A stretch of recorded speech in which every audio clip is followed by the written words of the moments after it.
So many organizations, so many leaders focus on what's the number, what's the Salesforce updates, and all of that is great. But if your people are not waking up inspired, if their dreams are not cultivated so that they can understand how the company's mission can be linked with their dreams, well, then you've got people who are coming to a job and clocking in versus waking up inspired and wanting to do the hard work to help your company succeed. It's a very different place to operate. Welcome to Revenue Insights. Every week, we'll be joined by revenue leaders from some of the most successful and highest growing companies. Together, we explore how they built their revenue teams, the journeys that they've been on, and the lessons they have learned along the way. Revenue Insights is brought to you by Ebster. We're a revenue intelligence platform designed to help revenue teams to build more pipeline, close more deals, and retain more customers.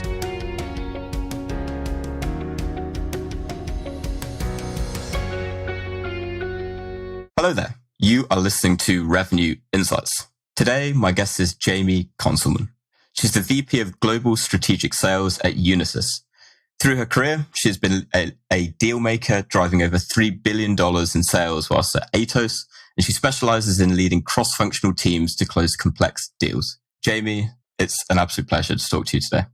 Same here, Lee. Super excited to dive in with you. Thank you for having me.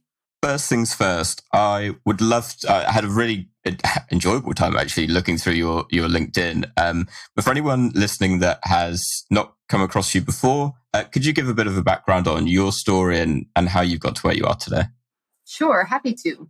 My start in sales is probably non-traditional. You can think about it this way. If there's a job in sales or customer service, I've probably had it twice, right? So I've done everything from be a bartender and a beer tub girl in college to a casino host, a financial analyst, a marketing manager who was tasked with selling sponsorships for the Las Vegas casinos, and eventually enterprise sales within IT services.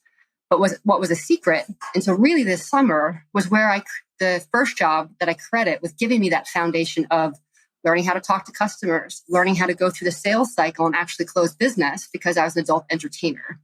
So it was sort of this perfect training ground for learning how to prospect, right? The conversations that I learned to have night after night after night really emboldened me and ingrained in me just how to talk to customers. And that was a skill set, just talking to people in general, that I've kind of missed out on in my adolescent years. And so while that part of my career journey was very non-traditional, I am super crystal clear that it was the perfect training ground for enterprise sales. And so, that's a little bit about my personal journey.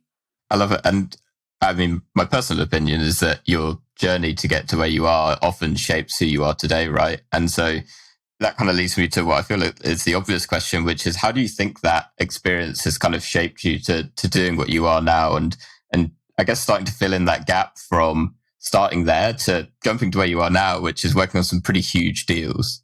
Sure. Well, the word you said is it's a journey, right? If I were to look back and said, am I ever going to be in enterprise sales? I would have said, absolutely not, right? I was a teenager trying to find my way. And that world and environment happened to give me a sort of a safe space to learn and grow all of the skills that I'd missed, right? Not every kid has a perfect life and not everybody gets all the tools and skills they need. But one of the most interesting things I learned in that world was that, night after night, I got to talk to hundreds of people from all walks of life. Migrant farm workers who came in there with fistfuls of cash, Wall Street guys who were selling massive promotions and buying $10,000 bottles of champagne. But no matter the demographic or the psychographic, underneath that, what I realized was people just wanted to be seen and heard and accepted. And when you can learn how to do that through conversation, you learn how to build these really authentic relationships. And so kind of like when you become a coach, because part of my own personal journey was going to get some certifications and becoming a career coach, a life coach, sales coach, whatever specific thing I work with my clients on, is that one of the things they teach you in coaching school is every time you get a client, you will learn just as much or get a gift in the same way that you support them. It's this really beautiful reciprocity. And I can look back to my time as a dancer and specifically see the businessmen who were my mentors when I didn't even realize it. I mean, we'd sit at the club and they'd, give me money to sit there and talk to them for hours. And we talk about the stock market and non-traditional mortgages. And so the education that I got, I don't think I could have gotten in any other way. And at the same time, so many people were a stand for me to continue my education, to get a job.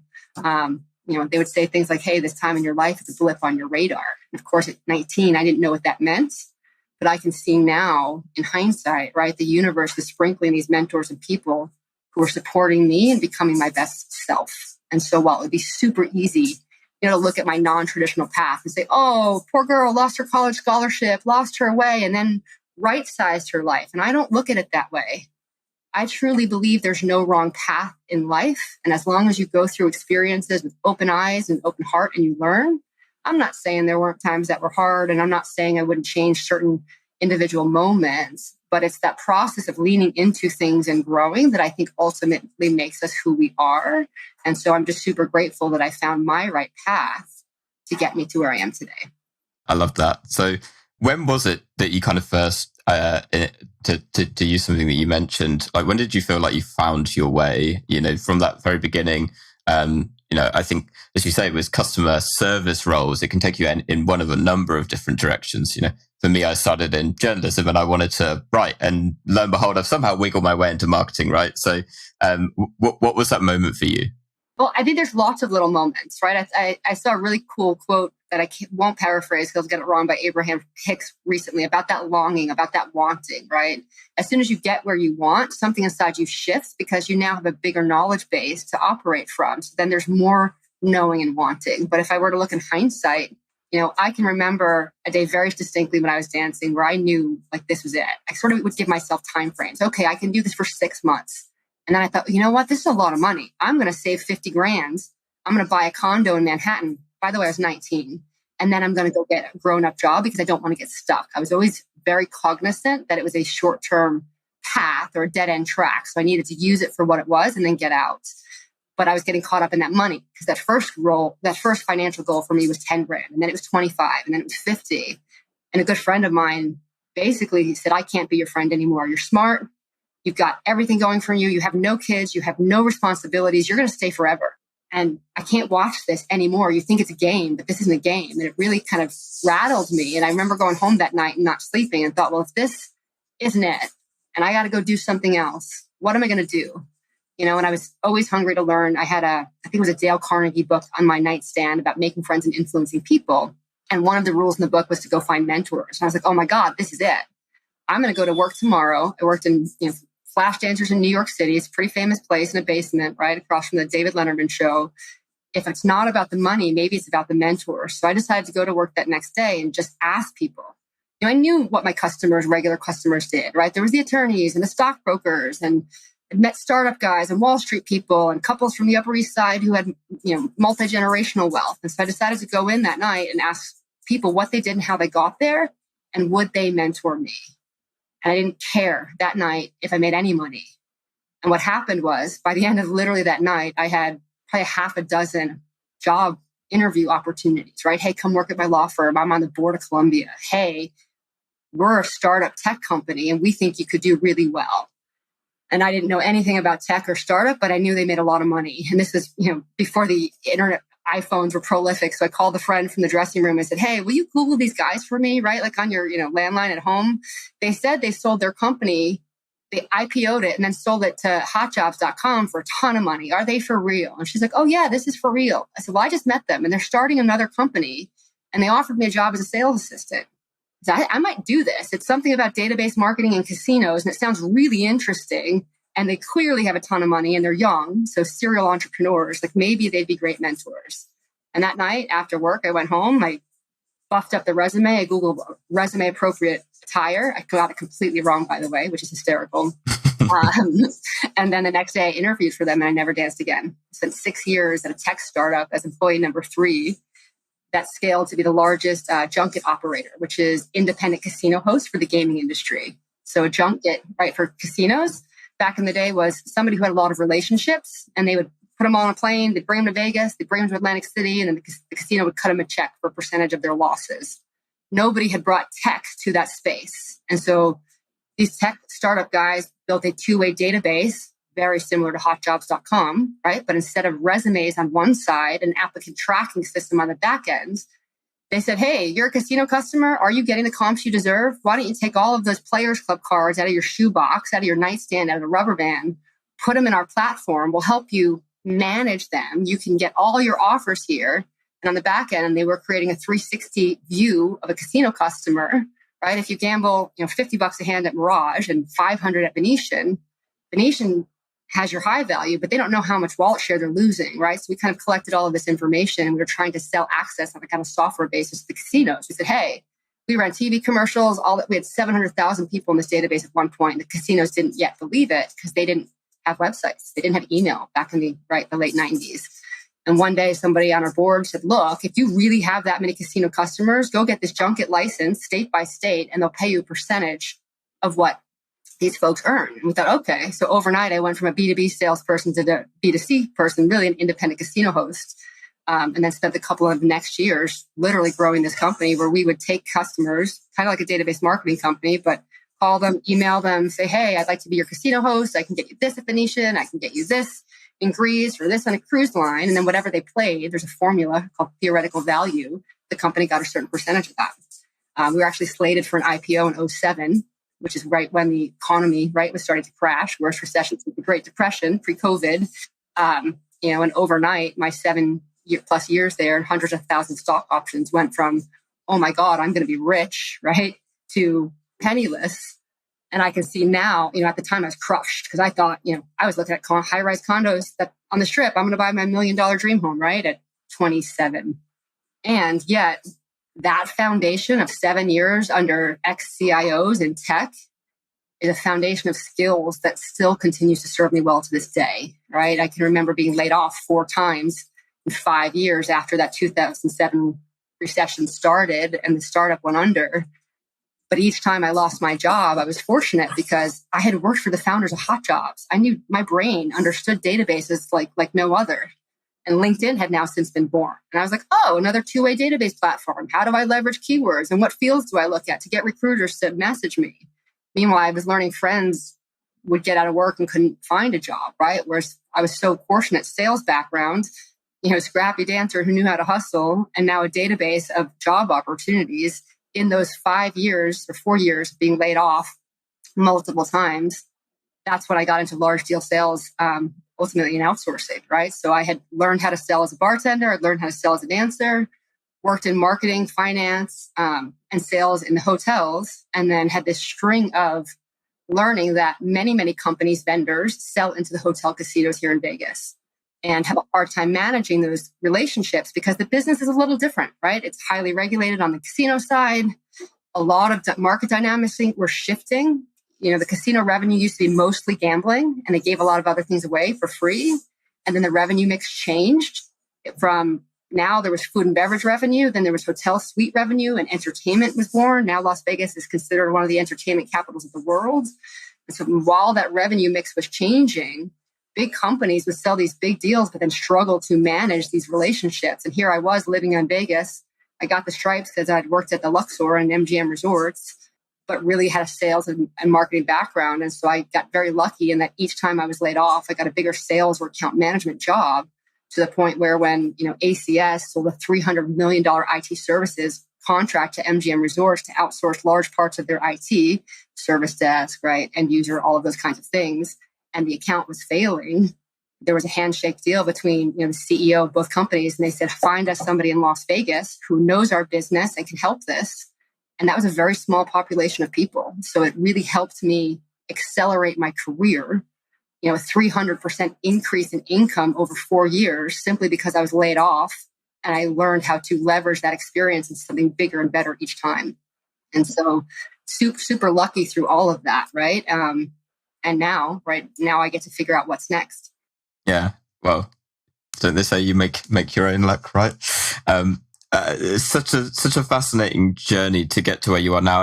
And one thing that really jumped out at me, you mentioned, when you were getting laid off after 2007, you mentioned the skills that were serving you well, and you've kind of touched on building relationships. So I'm curious, what would you consider those core foundational skills to be that were serving you really well to be in that position? So, I mean, you say luck, whatever it is, to be in that position to be like the ideal person that they were looking for.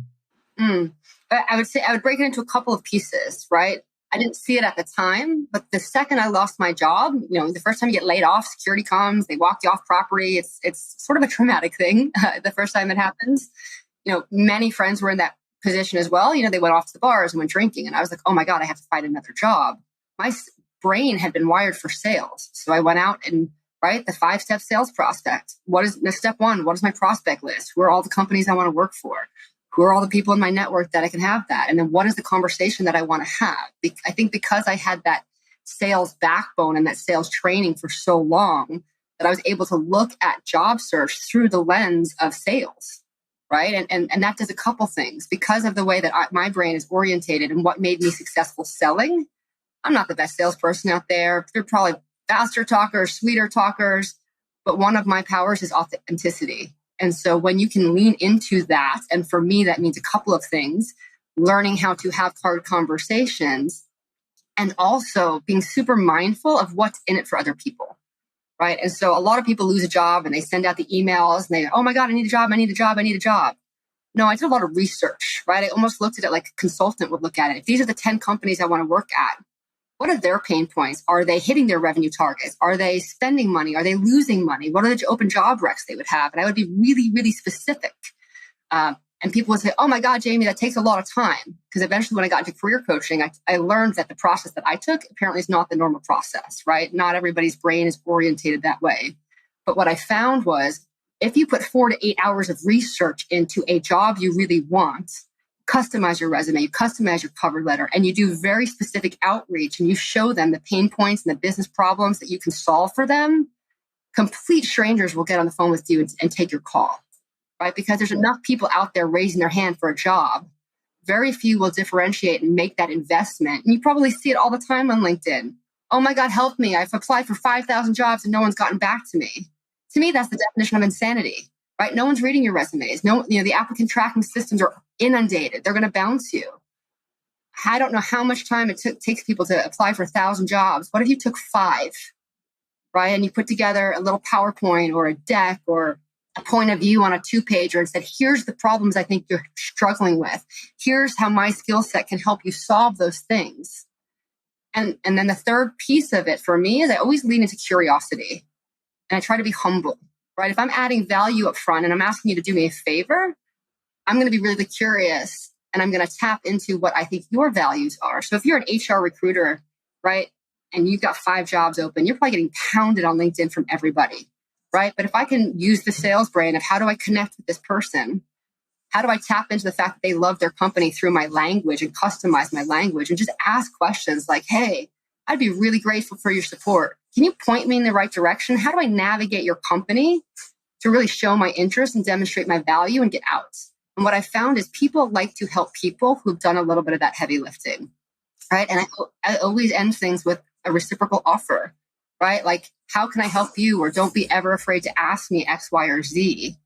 You acknowledge and validate in the beginning. Thank you. I realize I'm messaging you and you don't know me. Here's what I'm looking to accomplish. And I'd love it if you could help me or point me in the right direction. I'd be grateful, even a little bit of gratitude. And then the sandwich at the end is an offer for them. People respond to people they think are authentic and do that kind of work. And so I'd say for me, the skill set or superpower is having gotten to refine that message. And if we bring it all the way back to the roots, you can go to any strip club in the country and there's huge ones here in Vegas, right? There might be 200 women working a night. 80% of them are probably walking around the room with their eyes at the ceiling or on the floor, maybe smoking a cigarette, going, you want to dance? You want to dance? You want to dance? And getting a rejection rate 95% of the time.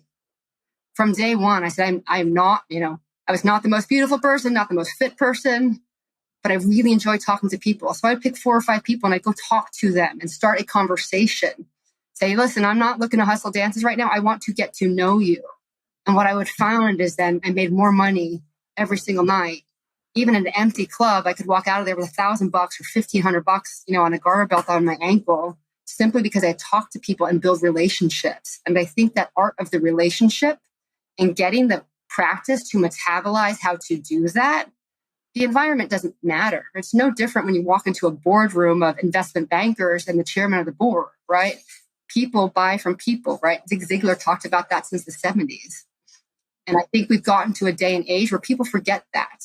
right? It's the tools and the CRM and the analytics. I did a demo a few weeks ago of a new startup that has AI built into video imaging. So they're like, look, we can cue your salespeople if they're doing an orals presentation on video of when we think people are tuning out. They said, what do you think? I said, I think that's really great and interesting. Some of my sellers are very senior in their career. If they can't read an audience online, I got a bigger problem than whether or not we can afford your software, right? Because people buy from people. And those are the muscle memory I think you get when you have had the gift of being able to build relationships at all levels of people, all levels of organizations throughout your career. Love all of this. Why do you think as sellers have lost sight of the value of relationships? I think it boils down to a couple things. So having spent 15 plus years in technology sales, there's a couple trends I'll comment to. And one of the trends I've seen is that when you have a lot of people at the very top of the organization with hard skills, domain expertise, finance, operations, technology, I'm a head of cloud, experts, all of that is great. I've seen many companies over the last couple of decades minimize the sales skills because they're soft skills, they're people skills. They think, well, anyone can learn that. If I got guys that can code Python and can, spin up servers in AWS, of course they can talk to people. But the reality is it's a different part of the brain and it's a different part of the skill set. And so many of the top tier service providers right now, multi-billion-dollar companies are having this challenge of why are we not growing? We've grown through acquisition for the last 10 years. None of our accounts are growing, but they're run by somebody who came up through the organization with a technical skill set, a client partner, a client delivery executive. And then these folks at very senior levels of their careers, they're probably making more money than they've ever made, are told, go run this account. Great. Now go sell the portfolio. And many of them are afraid to talk to people because that is not their domain. Nobody has actually taught them to have a hard conversation. And it's not enough to stick these folks through, oh, great, we're going to go buy the latest sales methodology from Miller Hyman, Franklin Covey, you get 2 days of executive presence, great. And they put them in the room and they do really well. But just because you can do things once in front of a trainer does not mean you've metabolized it as a way of being to be able to implement that in the demands of a CIO. Maybe there's delivery problems, right? And oftentimes, the person who's over the delivery for the account is trying to also sell. It's a very difficult, intricate nuance. And I know many companies are trying to figure out how to solve that. And at the same time, we have to think about the psychological safety. What FTE making 200 to 300K a year is going to say, I'm not comfortable talking to people? They're not, right? They're going to hide. They're going to say things like the customer's not getting back to me. They canceled the QBR. Oh, I sent over the proposal. Nobody's responded. Right. But anybody with a sales brain is going to say, wait a minute. We worked on that proposal for 3 months. You emailed it over. You didn't fly your butt out there and get into a room and have a conversation. You didn't socialize it with each one of the stakeholders so you get their value proposition, their buy-in before you presented it. And then we wonder why people aren't selling, right? So it's sort of this perfect storm, at least in IT services, right? Managed services, outsourcing, systems integrators that I see is this shift of expecting and assuming technical brain folks can automatically do all of those things. Well, sure, some can. Many cannot. And I have seen it time and time again, right? And there was a portion of my career at Aptos where I was a deal maker. My job was to go hunt and find and close very large new logos. And managed services in general has about a 90% renewal rate because it's big and complicated to rip somebody out and there's a lot of risk to put somebody new. So they get a lot of renewals. So you would think that would be easy. But what happens is there's pitfalls in that. If you've got a 90% renewal rate, you're not really paying attention to them, right? And you may or may not have the right skill sets involved, right? Somebody with that sales acumen, that relationship building DNA, managing it. And so what I spent 3 years, I was sort of captain save an account. Like, hey, marquee customers, are terming us. Well, what happened? Well, I don't know, Konzelman, go figure it out. And I would get out there and that's when I would see sort of these dynamics of a lot of technical folks or delivery folks who are very smart in their domain, but they hadn't necessarily gotten the support that they need to have those tough conversations. So they hide.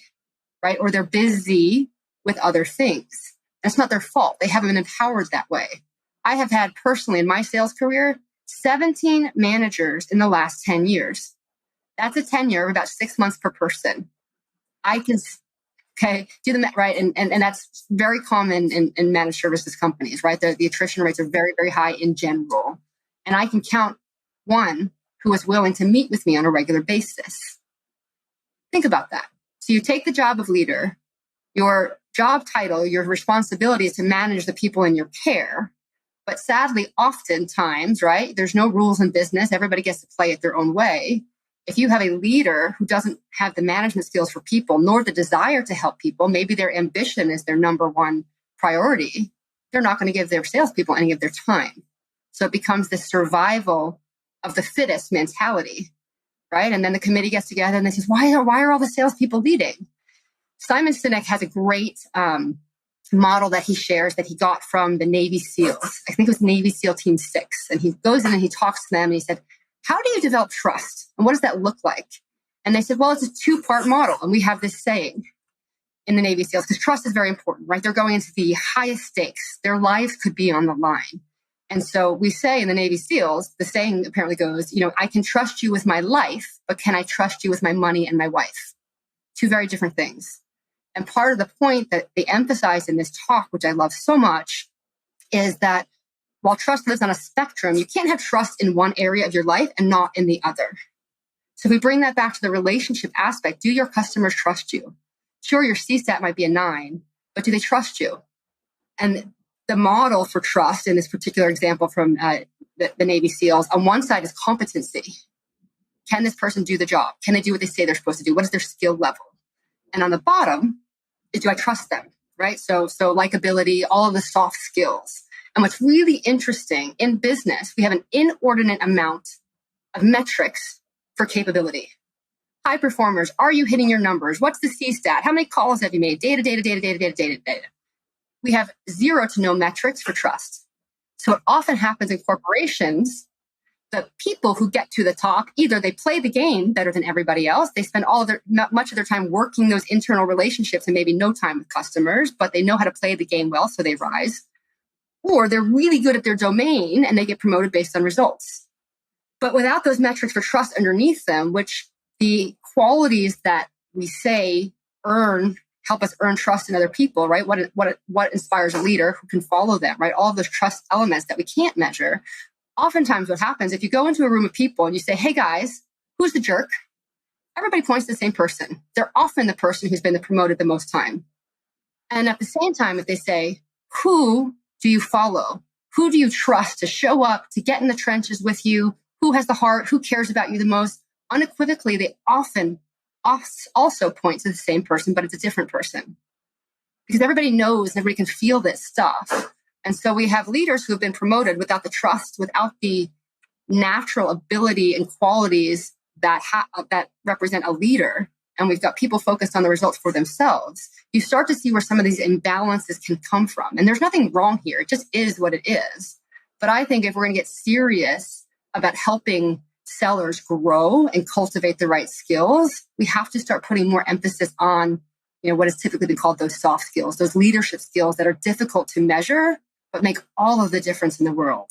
Does this person show up, right? Do they care about me? Is there integrity with the words? When I talk to leaders and they say, oh, great, we've hired XYZ company to do coaching for now I don't have to meet with my people anymore.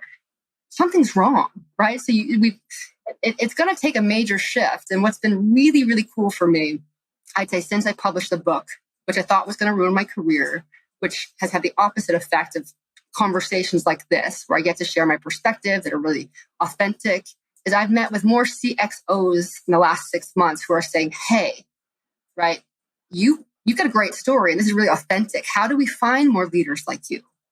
Well, I can't answer that for you specifically, but what I can tell you is that it's a journey and it takes work and it's not just all about the numbers, right? So there's going to be some major cultural shifts within organizations that have to start looking at these things, I personally think, if we're going to survive. Gartner was here in Las Vegas last week, right? They have all sorts of sales conferences, and they were talking a lot about the shifting market dynamics. You've likely heard a lot of these stats already. Prospective buyers are engaging with companies and reps much later in the sales cycle. Back when I started 25 years ago, the stats were It takes 7 touches to get a meeting with somebody, right? We all heard the stats. They announced at Gartner last week, it's taking on average 27 to 35 touches for somebody to respond. Well, why? The proliferation of technology, they're getting emails and bots and IMs from every rep out there. And so inboxes are completely cluttered. Simultaneously, the shifts in security extrapolated via COVID, the days of walking the halls are gone. I used to be able to go to Nike and go to the cafeteria and then go to the employee event and walk the halls. And by the end of the day, I had 20 meetings set up for my next time.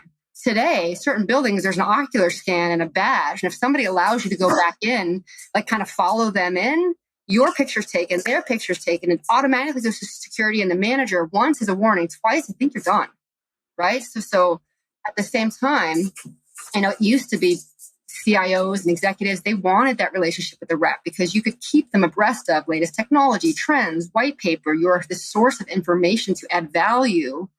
And then you hope through that relationship building of adding value that when they were ready to buy something or thinking about it, they'd include you.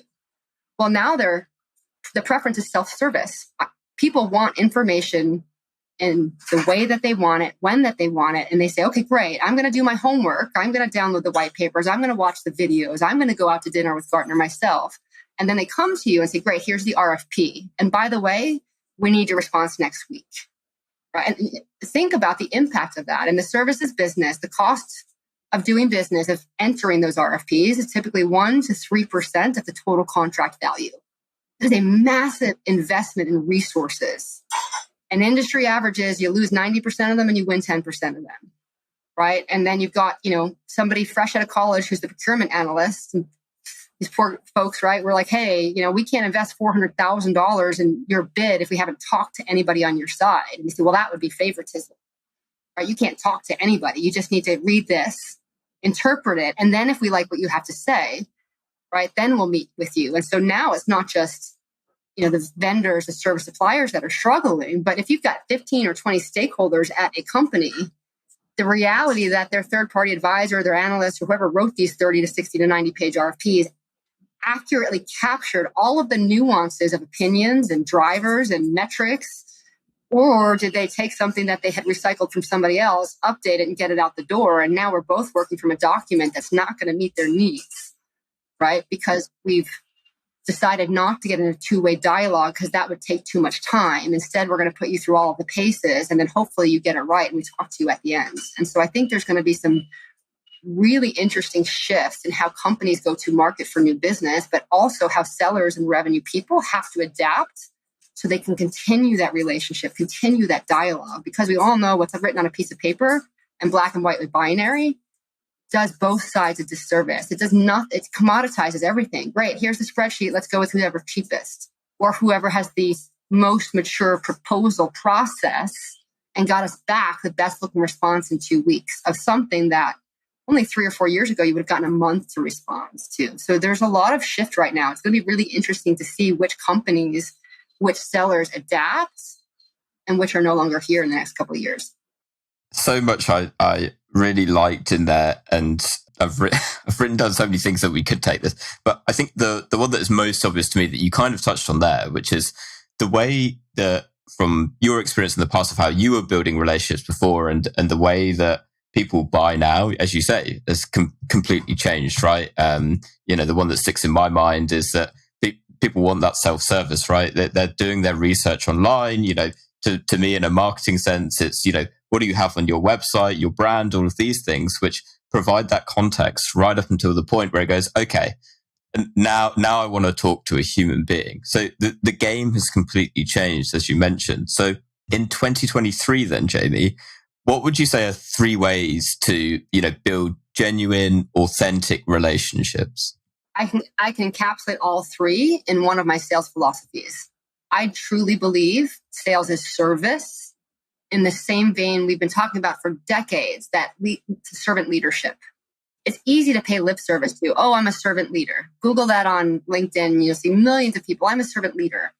Okay, well, let's talk about that, because there's a really big difference between an ideal and the muscle memory of bringing those things to life on a daily basis.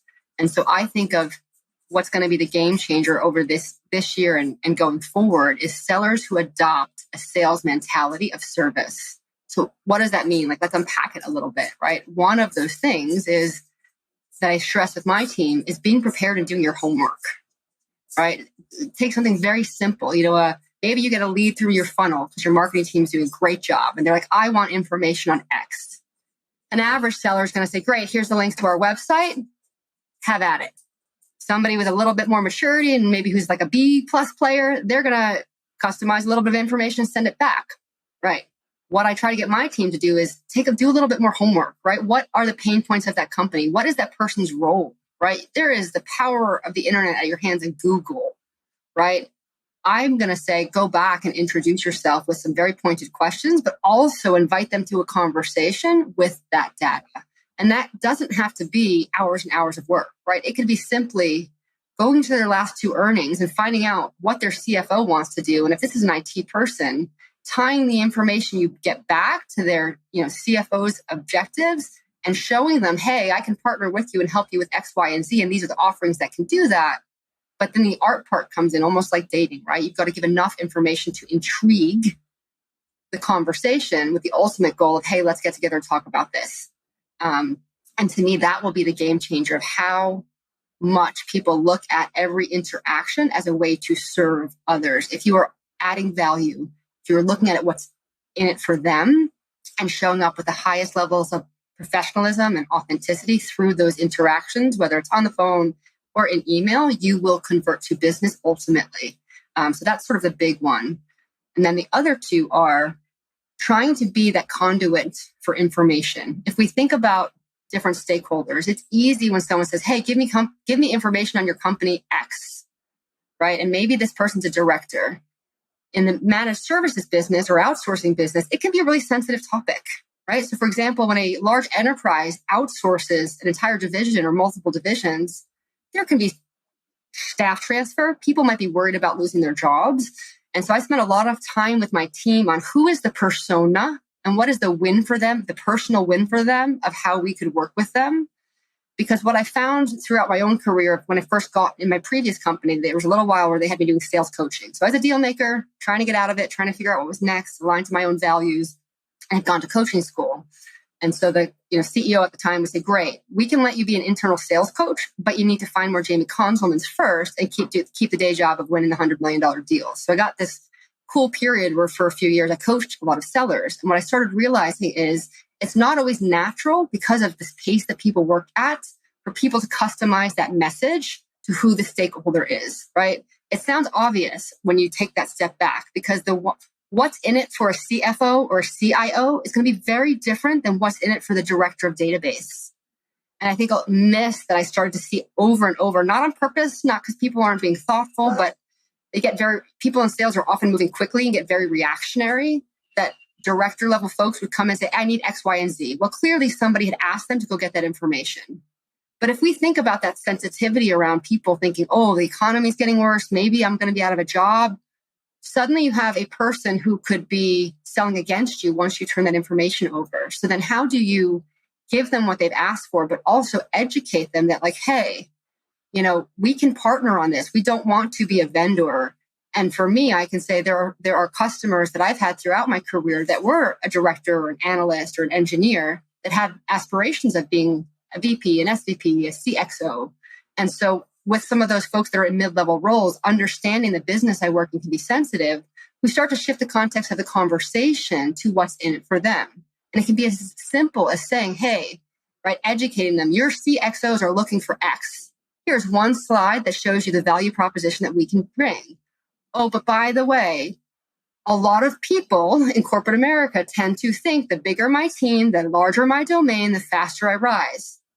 What I found is the true leaders, especially with IT and outsourcing, start to realize that I can leverage a partner, an outsourcer, an Atos, an Accenture, whoever, to do the grunt work, the hard work, the stuff that causes strife internally in the company because you've got different departments. If I can take that grunt work off my plate to a partner, it frees up my time to focus on the most strategic parts of my business. And that is how you rise. You show that you are a leader and you can bring in partners, right? And when you educate or offer that perspective to a prospect who's perhaps mid-level, now you have separated yourself from everybody else and you have tied what you offer to their personal ambition of growing their career, right? And so those slight distinctions in how you communicate with people, I have found will make the most difference, right? Because then they start to come back and say, hey, I was in this meeting and they were talking about XYZ and I'm not sure how we can do that.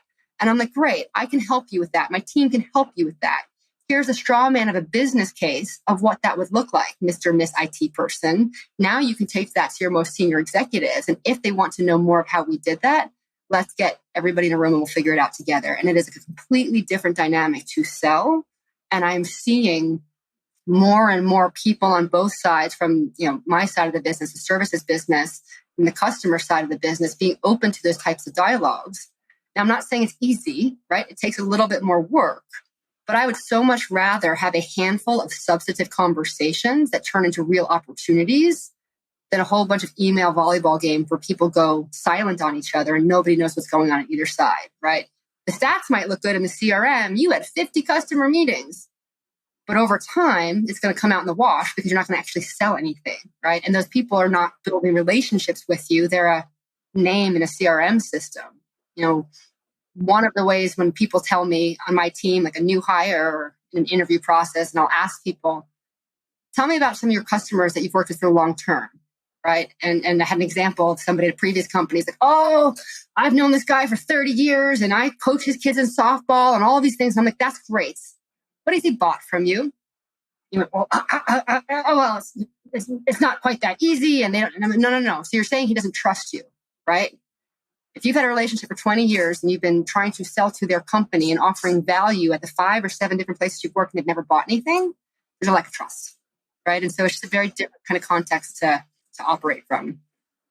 Yeah, particularly the last one, absolutely fascinating, which everything that you say, like listening to you talk about it, is like, well, this is common sense, right? Like this is what we should be doing every day. And so I wanted to touch on something that you mentioned earlier where you were talking about, your approach and the way that you think about sales is often in the minority as opposed to the majority. And I'm paraphrasing, but, if we take that assumption that a lot of the sellers are in a similar mindset of, it's activity. It's not that genuine. It's not as authentic. For your sellers, how do you go about coaching them? Are you doing it through processes and frameworks like some leaders do? Are you doing it through like one-to-ones and like building relationships? I'm really curious how you kind of go about embedding your view and your approach to selling to really get your sellers on board with it so they get to that point of, oh my God, this is common sense. Yeah. Well, I love so many things you said. And I want to be really clear. I don't think anything I do is really that special. I just have the opportunity, the gift, whatever, the experience of when you've gone from selling $20 table dances to $50,000, pieces of software at a SaaS company, right? To $30 million naming rights, sponsorship deals for MGM where there's, Louis Vuitton and things on the pyramid when you fly in, to $500 million worth of, TCV at a time. It's that I've been in the trenches for 25 years and I'm starting to learn that I have mastery in a way that works for me. And some of those nuances are things that can be taught. And so I'm probably 4 years into this journey of learning how to package that knowledge and help train, coach, mentor others. And I have to give credit to when I was at Atos and still trying to figure out what was next. The head of inside sales there was a friend. I had coached her on deals. And she was honest. She's like, hey, I'm struggling. We've got 25 juniors. They're super smart. We got all the tech stack. They're making the phone calls. They're getting out the emails. We're not finding any deals. And I was like, oh, well, I can help with that. I'm not, at that point, I didn't have any training certifications. I was going through a Harvard program to become a facilitator and a certified trainer. So I don't really know what I'm doing, but I can take everything that was really hard for me to learn, the things where I had to fail forward over and over and over again. And what if I just package them into bite-sized pieces of content, PowerPoints, exercises, and we kind of do some virtual trainings, and then we'll get everybody together in the room so they can practice. Because what I have found is so much of sales is by yourself. Now, maybe you're lucky. Maybe you have a sales manager at a certain point who comes to meetings with you. I was never that person. I was out there on my own more times than I can count. And so I failed a lot, but I failed forward. And so we started taking some of those lessons. And the beautiful part about early career starters is they're like sponges. And so we just did all sorts of things from role play to how do you cold call to how do you ABC test the subject headings to help them develop that authenticity muscle and how they communicate. We had to do things like, okay, here's what the marketing slicks say. God love the marketers. They're great. But here's how you have to translate that into human language based on the role of the person you're talking to. So we did a lot of that work over a year and a half, 2 years. And in that process, what happened was, number one, it gave me the confidence that I could teach this and that I love teaching that. So that in itself was a gift. And then separately, I started a mentor program with the juniors, with the very senior business developers, right? The hunters that are going out there. And a lot of these folks I was also coaching behind the scenes. So I was starting to see the gaps that were common among many sellers. So many sellers had a technical expertise or they'd been in sales forever and they were great relationship builders. Because I started part of my career in data and then later as a financial analyst, I developed the skill of building business cases. I was never the most technology fluent person, right? I would say my technology mindset or knowledge base is a few inches thick and miles wide. My superpower is understanding a company's business drivers and then marrying my company's products or services to that. And so very early on, I started making 3 to 5 page slides, business cases, whole bunch of assumptions, right? And it was always enough to put forward. And what I would found in that process was the naysayers at a company who didn't want to work with me would throw up on it and poke holes on it. And in my head, I was like, gotcha. Because when they're trying to prove me wrong, they were teaching me how I needed to update this business case to make it smarter and better. And now we're in collaboration instead of working against each other. And then as you go up the food chain, you bring the right business case into CFO that says, hey, you're talking to Wall Street every quarter and you're missing this, this, and this. And I think we can accelerate your path to get there. The floodgates go open. Every seller on the planet has been told, sell upstairs, right? Talk to the C-suite. I have found very few sellers have the muscle memory and the confidence and the vernacular to do so succinctly that they get those conversations over and over and over. Learning how to develop a business case helps with that. And what was really cool with the senior sellers is at first I thought, oh, they're going to think I'm crazy. So I'd tell friends behind the scene, like, hey, we're going to do this little webinar about building a business case. I know it helped you. I know it helped Susie. Just come do it because I'm trying to grow my muscles as a coach. I'm trying to lean into authenticity. The coaching and training was something I did outside of Atos. It's a little scary to show yourself in that way in the company. Come for support. And what started happening was those webinars, which we did weekly, I call them Wisdom Wednesdays, started getting forwarded out all over the company. Within 2 weeks, we had 300 people showing up to these things. And so literally I was making it up as I go along. And then what would happen is the feedback afterwards was awesome. That was helping people. Grown, mature, seasoned sellers were coming and saying, hey, my deal has been stuck for 3 months. Can you help me develop one of those business casey thingy things? I'm like, absolutely, right? And we'd spend a half a day and I'd give them homework. Hey, go find this, go to the earnings, Google these words. What are the 3 things? And we started templatizing this process and they started getting more customer engagement. Their sales cycle started shrinking, right? And that was how I ultimately ended up moving up into leadership because one day the CEO of Americas called me. He's like, what on earth is going on? I was like, what are you talking about? He's like, so 2 years inside sales, almost no results. I know you've been hanging out and coaching and training and doing some of that Jaime stuff with them. We have more qualified pipeline from the juniors of your 16 juniors than we do from the 350 sellers in North America that I pay $250 a head to. What is going on?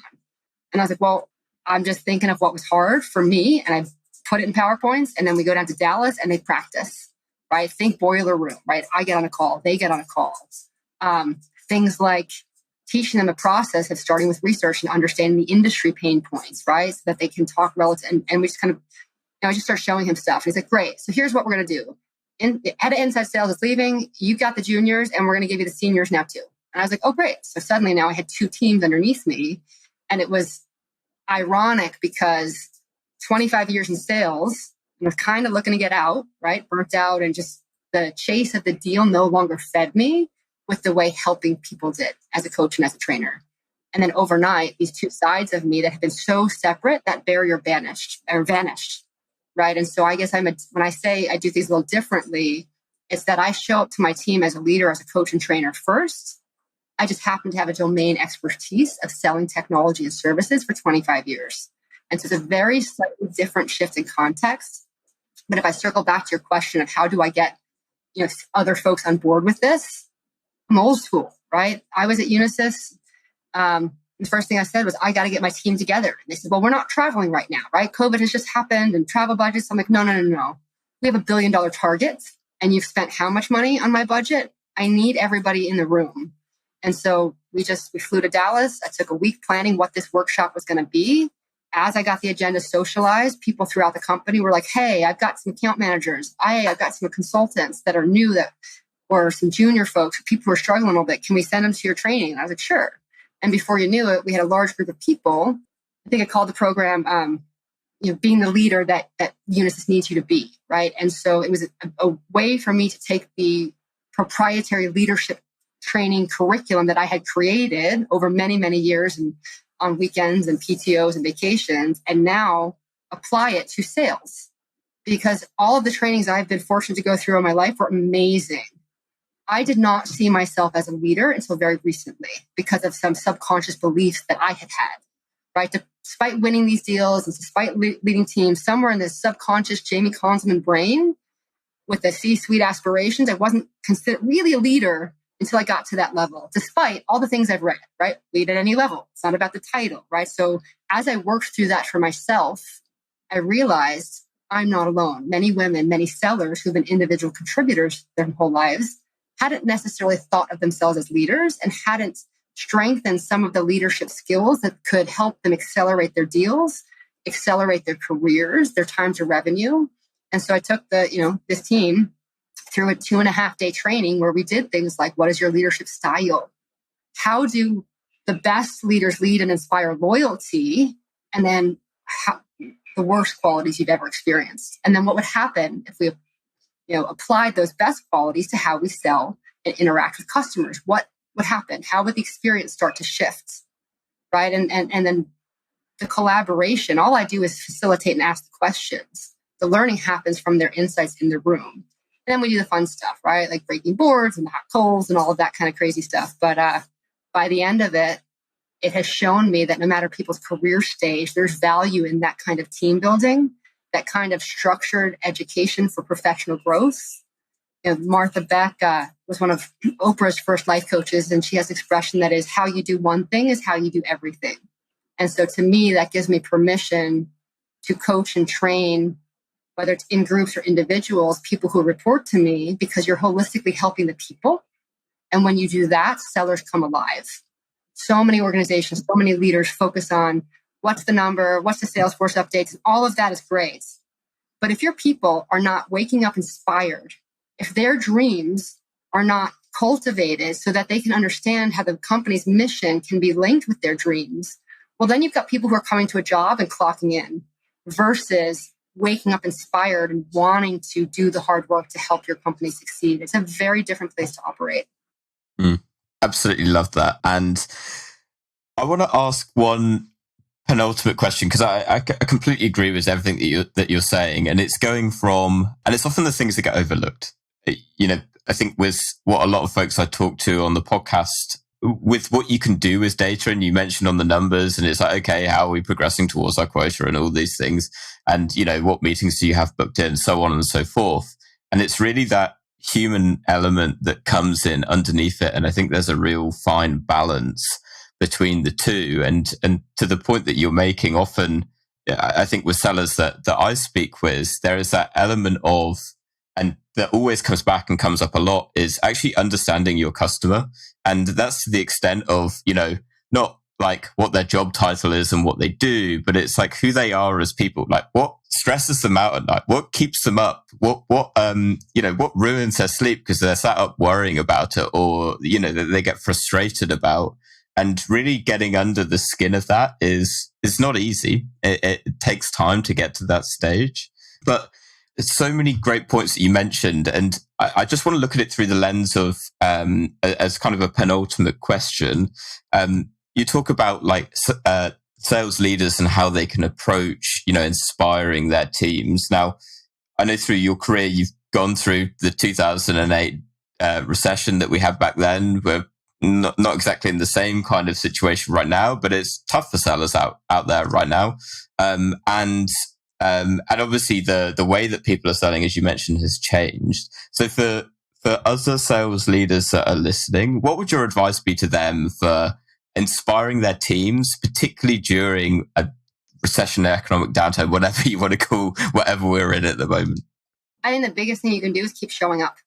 So many leaders can get busy or uncomfortable with hard times. They hide, right? That's my interpretation. How many times did I try to get hold of boss or leader and they're just, oh, I'm busy. I'm on cash calls. I've got leadership meetings. Like, keep showing up for your team, even when you don't know what to say, and especially when you don't want to, right? Because when you model showing up and creating that space for people, right, it shows them you're in the trenches with them too. And so to me, the biggest one is just keep showing up.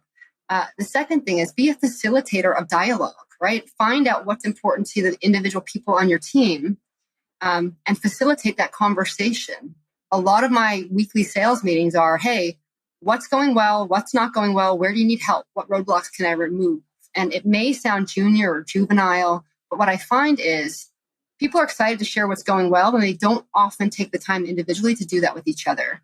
And then when they share what's not going well, they can source crowd feedback. And if it turns out 3 or 4 people need the same roadblock, well, now I have my priorities of what, as a leader, I can go do to help them. And then the third thing that I believe is super easy, with the access of information we have at our fingertips, help bring tools to the team, right?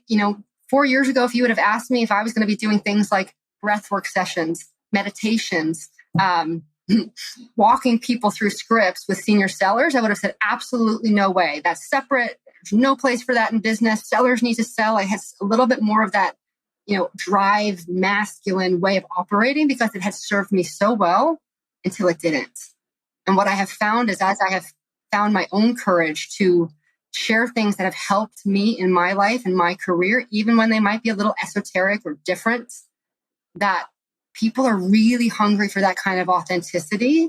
And not everyone has taken the time or the investment to do the work outside of work on themselves.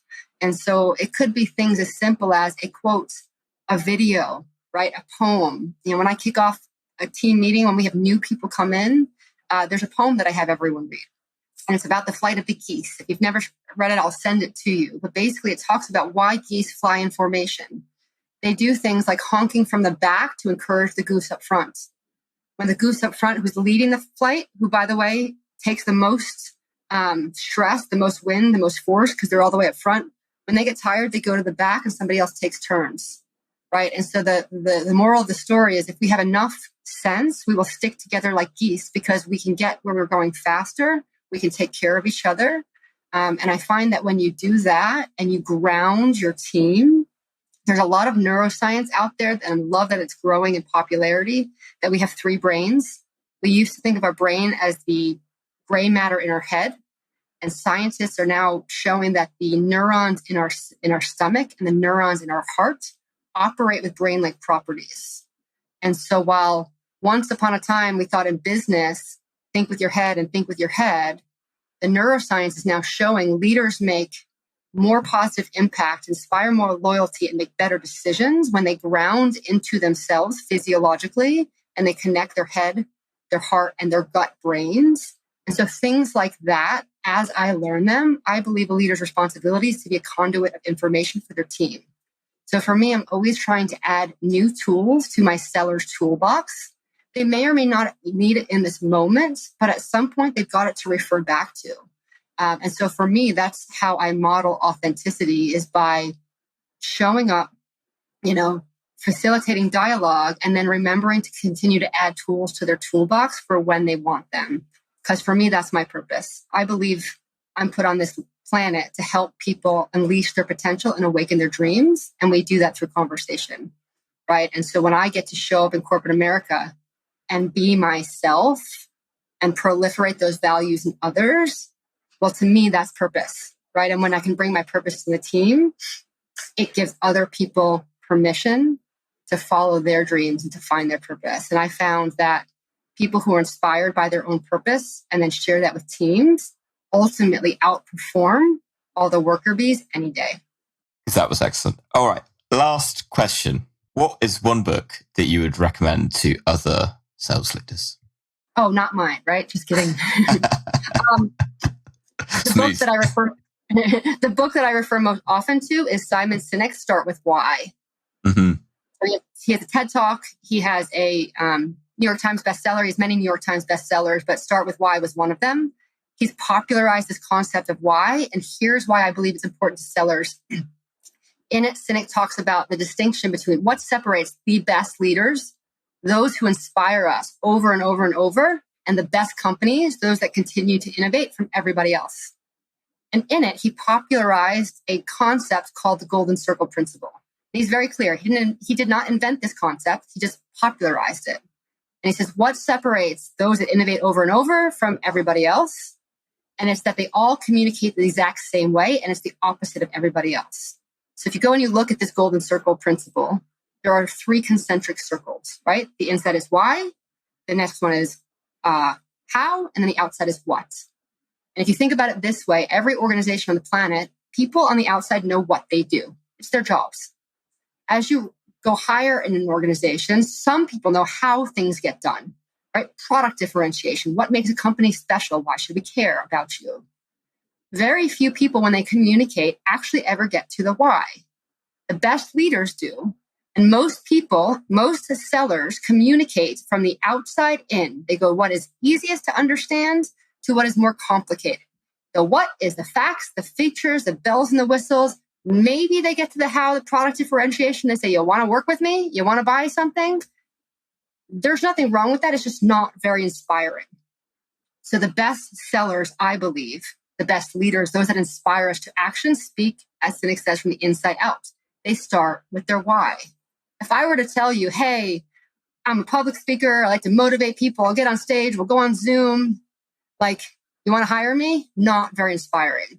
When I look at you and I slow down and I say, I believe in human potential, that every single one of us is capable of greatness beyond our wildest dreams.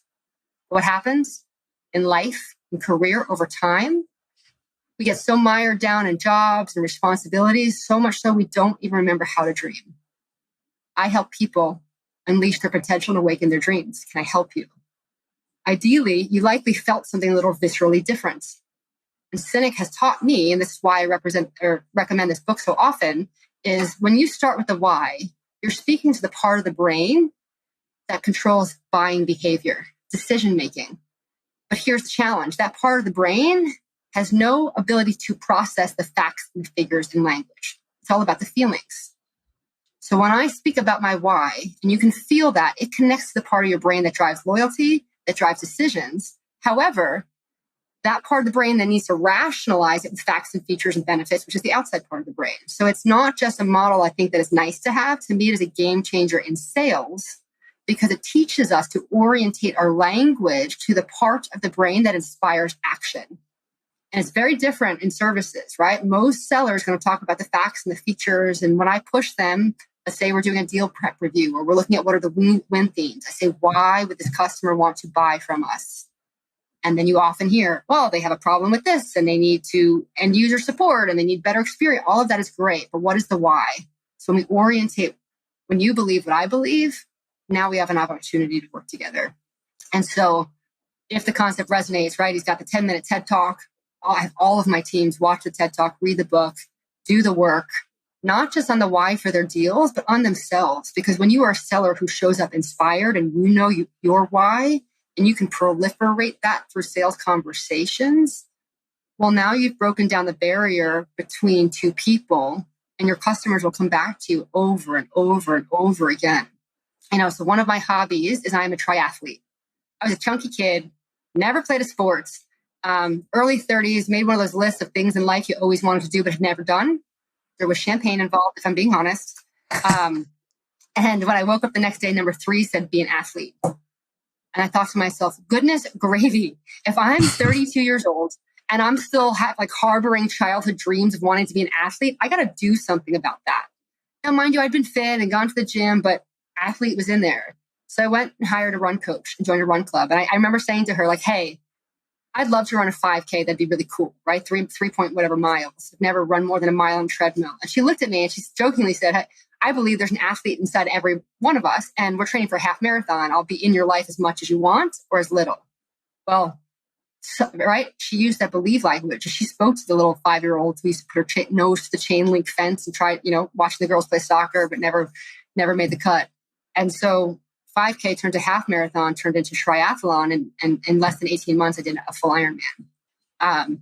And I only share that because that, to me, is what happens when you connect with those deep intrinsic beliefs and you start to practice bringing them to life. Now, do I think everyone needs to go to an Ironman? No. But I want people to give themselves permission to cultivate and explore their internal desires and then practice bringing those desires to life in their job, in their customer conversations, and in their life. Because amazing things start to happen when we stop looking externally and we start looking internally and bringing those things to life. And I can remember certain folks, right, or naysayers said, "Oh my God, she's training for triathlon. Her deals are, if she's got more time on her plate, she needs more deals." No, if you're meeting your target and you're doing triathlon, it's pretty amazing. And what happened was suddenly all the prospects and customers that had aspirations of a 5K, a run, an Ironman, we started bonding. Over the next couple of years, I've had more customers go do their first Ironman than I ever imagined because they're like, "Hey, if she can do it, I can do it," right? And then I would share the training plans for my coach. And I'll never forget, I had a client at the time, customer, he was training for his first full Ironman, didn't have a coach. He's like, "I can do this on my own. My wife's a runner. I used to be a cyclist. We got this." And I remember thinking the week before his race, he has got to be freaking out because I don't care how trained you are. Your first 130 something mile race on your own, you in the swim, 2.1 miles, 131 mile bike, and then a full marathon, you are scared, right? And so I thought about it. And one of the best things my coach had ever done for me was she would write me these amazing letters, these rally calls. "You've done the work, right? Trust your body," all of this stuff. And so I texted him and I said, "Hey, I want to send you a personal email. What's your personal email address?" And so I wrote him this letter. He called me a few days later, crying, and said, "Just so you know, I read that letter out loud to my family and I'm going to keep it forever." That's the power of connecting to your why with your customer's why, and together, right, everybody rises. Oh, fantastic recommendation. And probably the best one that I've had in the sense of, I've done about 40 episodes of this podcast and all of them I'm like, I wonder if how many people go and read the book recommendation. Well, the good news is that the YouTube video, which I've watched a few times, is a perfect condensed version of the book. So yes, there's no excuses this time. 100%. Jaime, it has been an absolute pleasure. Thank you so much for your time. Last thing for everyone listening, if they have any questions, they need a personal letter before they do their next Ironman or anything along those lines. Where can they find you? LinkedIn's usually easiest. I do have a website, jaimekonzelman.com. But LinkedIn's usually the fastest, right? I think we're all on there. So just, message me. I'd love to hear from you. Thank you so much. We'll include the links down in the show notes. Amazing. Thank you again, Jaime. Thank you again to everyone that's listened to this episode. We'll catch you all next week. Awesome. Thank you so much. Thanks for listening to Revenue Insights. If you want to learn more, subscribe to our newsletter and we'll deliver every episode straight to your inbox. If you have any questions, feel free to connect with us on LinkedIn. Our links will be in the episode notes. See you next week.